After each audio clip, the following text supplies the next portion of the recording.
Assalamualaikum warahmatullahi wabarakatuh. Bagaimana kabarnya antum-antum semua?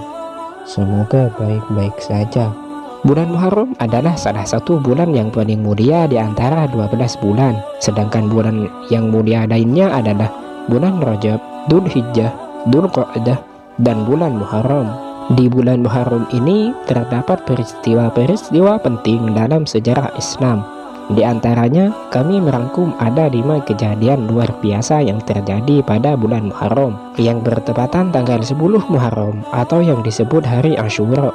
Peristiwa penting yang pertama adalah terciptanya Nabi Adam di hari Asyura atau bertepatan tanggal 10 Muharram. Sudah diketahui bersama bahwasannya Nabi Adam diciptakan oleh Allah dari tanah liat. Setelah proses penciptaannya selesai, kemudian Allah memberitahu kepada Nabi Adam satu persatu nama yang ada di muka bumi, hingga membuat malaikat takjub akan kecerdasan Nabi Adam tersebut, dan membuat mereka diperintahkan untuk sujud dalam artian menghormati kepada Nabi Adam. Namun ada satu ciptaan Allah yang membangkang dari perintahnya, yaitu iblis. Dia menyombongkan diri karena merasa iblis lebih mulia ketimbang Nabi Adam. Iblis yang diciptakannya dari api merasa lebih mulia ketimbang Nabi Adam yang diciptakan dari tanah liat. Sifat sombongnya tersebut membuat iblis diusir oleh Allah dari surga dan membuatnya kekal di neraka. Iblis pun menerimanya, namun dia juga meminta kepada Allah untuk mempunyai umur yang panjang agar bisa menyesatkan Bani Adam atau cucu Nabi Adam yang kemudian akan menjadi temannya di neraka kelak. Permintaan iblis tersebut diterima oleh Allah yang membuat iblis memiliki umur panjang hingga hari kiamat nanti. Peristiwa terciptanya Nabi Adam terjadi pada hari Asyura atau bertepatan tanggal 10 Muharram.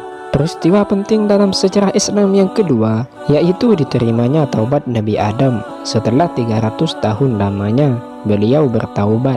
Setelah Nabi Adam tercipta, kemudian Allah menciptakan Siti Hawa melalui tulang rusuk Nabi Adam.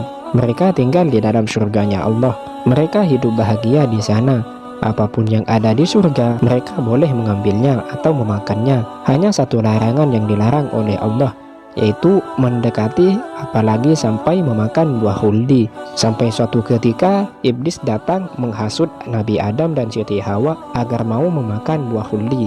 Rencana iblis pun berhasil memperdaya mereka. Sampai akhirnya Nabi Adam dan Siti Hawa diusir dari surga ketika telah memakan buah khuldi tersebut. Nabi Adam diturunkan di bumi India, sedangkan Siti Hawa di bumi Jeddah, Arab. Mereka berpisah dan saling mencari satu sama lainnya, sampai akhirnya mereka dipertemukan di Jabal Rahmah setelah 300 tahun lamanya. Pertemuan mereka terjadi setelah pertaubatan Nabi Adam diterima, yaitu pada tanggal 10 Muharram atau hari Asyura. Waktu itu Nabi Adam terus berdoa kepada Allah, namun doanya masih saja tak diterima. Sedangkan doa beliau adalah Rabbana zalamna anfusana wa in lam taghfir lana wa tarhamna lanakunanna minal khasirin. Ya Tuhan, kami telah menganiaya diri kami sendiri, dan jika Engkau tidak mengampuni kami serta memberi rahmat kepada kami, niscaya kami termasuk orang-orang yang merugi. Doa tersebut Nabi Adam selalu panjatkan, namun tetap saja Allah tidak menerimanya. Hingga akhirnya Nabi Adam pun berdoa, Ya Allah, hamba memohon atas dasar kecintaanmu kepada Nabi Muhammad SAW, ampunilah aku. Allah bertanya, di mana engkau tahu Nabi Muhammad SAW? Dalam riwayat Imam Baihaqi, Nabi Adam menjawab, ketika kau menciptakan aku, terlihat di tiang-tiang arsy lafaz la ilaha illallah Muhammadur Rasulullah. Tidak ada satu pintu pun tidak tertulis lafaz tersebut. Tulisan nama tersebut tertulis setelah namamu ya Allah. Allah berfirman, kalau bukan karena cintaku kepada Muhammad, tak akan aku ciptakan kau Adam. Sedangkan riwayat lain dari Imam Jalaluddin Asy'ayuti berkata, Ya Allah, jika aku memohon kepadamu dengan nama Muhammad, apakah engkau mengampuni dosaku? Doa Nabi Adam kepada Allah. Lantas Allah pun berfirman, siapa Muhammad? Maha suci engkau menciptakanku.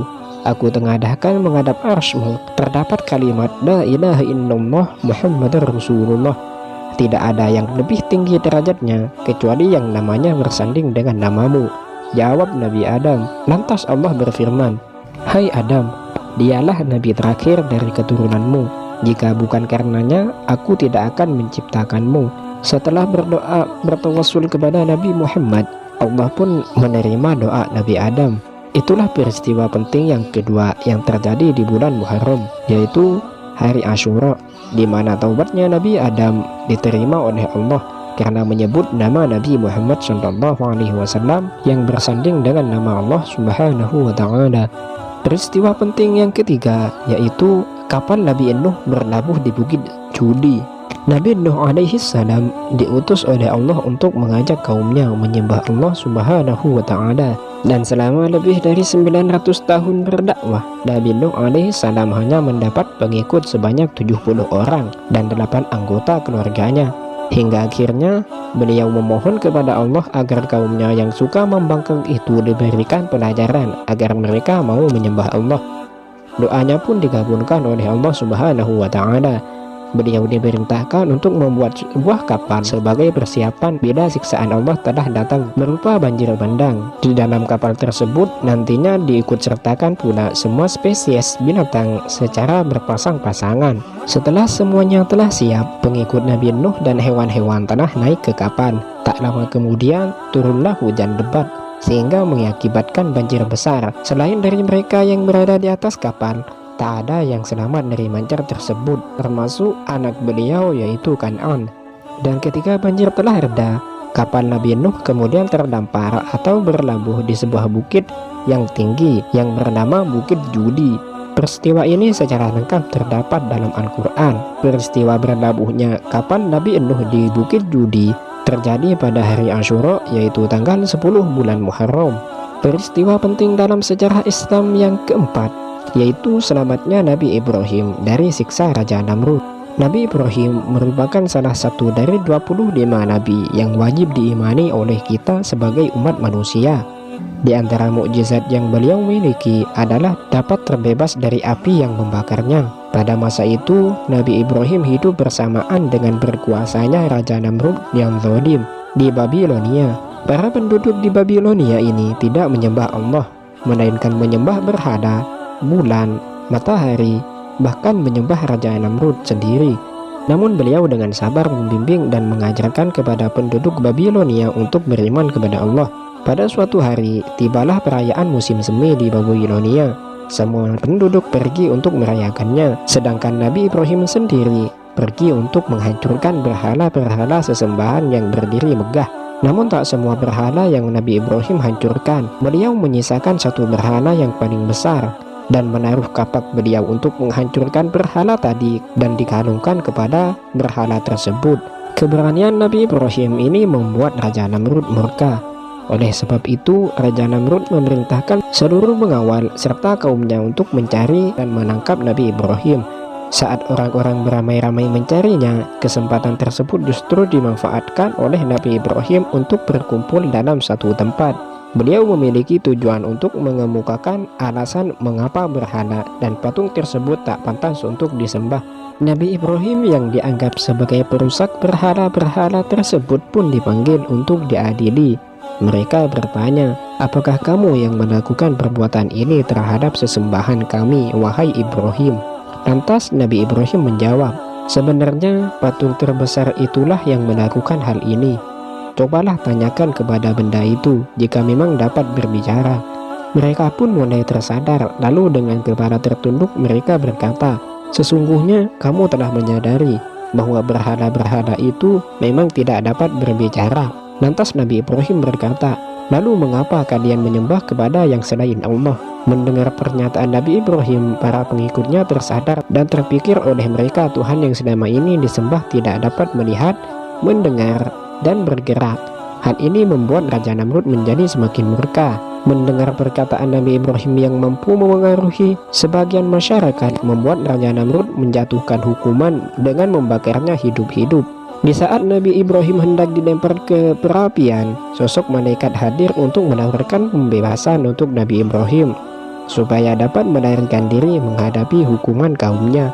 Namun Nabi Ibrahim berkata, "Cukuplah yang Maha Melindungi yang memberi keselamatan kepada diriku." Lalu malaikat tersebut beranjak pergi. Tatkala Nabi Ibrahim melompat ke perapian yang membara, seketika Allah berfirman kepada perapian supaya menjadi keselamatan terhadap Nabi Ibrahim. Allah berfirman dalam Al-Quran, "Qulna ya naru kuni bardan wa salaman ala Ibrahim." Allah berfirman, "Wahai api, jadilah kamu dingin dan penyelamat bagi Ibrahim." Lantas Nabi Ibrahim pun selamat dari kobaran api yang membakarnya. Setelah keluar dari pembakaran tersebut, nampak dari tubuh Nabi Ibrahim seperti sedia kala. Bahkan baju beliau yang beliau pakai tak tersentuh oleh api sedikit pun. Hanya saja tali yang mengikat beliau terbakar oleh kobaran api. Peristiwa selamatnya Nabi Ibrahim dari kobaran api terjadi pada tanggal 10 Muharram atau yang disebut dengan hari Asyura. Peristiwa penting dalam sejarah yang terakhir adalah Nabi Musa dan umatnya selamat dari kejaran Raja Fir'aun. Pada zaman dahulu, Mesir dipimpin oleh raja yang bernama Fir'aun yang terkenal zalim. Dia dikenal sebagai raja yang sombong, sewenang-wenang hingga memperbudak penduduknya. Suatu ketika Fir'aun bermimpi bahwasannya Mesir terbakar kecuali rumah-rumah kaum Bani Israel. Dia pun mengumpulkan ahli sihir dan peramal untuk menafsirkan mimpi tersebut.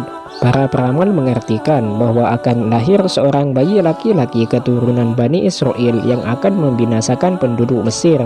Lantas Fir'aun sangat ketakutan dan memerintahkan untuk membunuh bayi laki-laki dari keturunan Bani Israel yang lahir. Nabi Musa lahir bertepatan dengan pembunuhan massal tersebut. Ibunya mencari tempat yang jauh nan aman dari jangkauan tentara Raja Zodim tersebut. Ibu Nabi Musa menyusui dan meletakkannya di dalam sebuah peti dan ditaruh di sungai. Suatu hari ibunya lupa menarik peti dan membuat Nabi Musa terbawa arus sungai. Peti tersebut terbawa hingga ke istana dan ditemukan oleh Asiyah, istri Fir'aun. Asiyah yang mandul ingin merawat bayi madang tersebut dan membawa Nabi Musa kecil ke hadapan Fir'aun. Asiyah menghadirkan beberapa ibu susu untuk Nabi Musa. Namun bayi Musa menolak semuanya hingga suatu ketika ibu kandung Nabi Musa mengetahui berita tersebut. Beliau segera ke istana dan menyusui bayi Nabi Musa. Nabi Musa tumbuh menjadi pria yang sangat baik.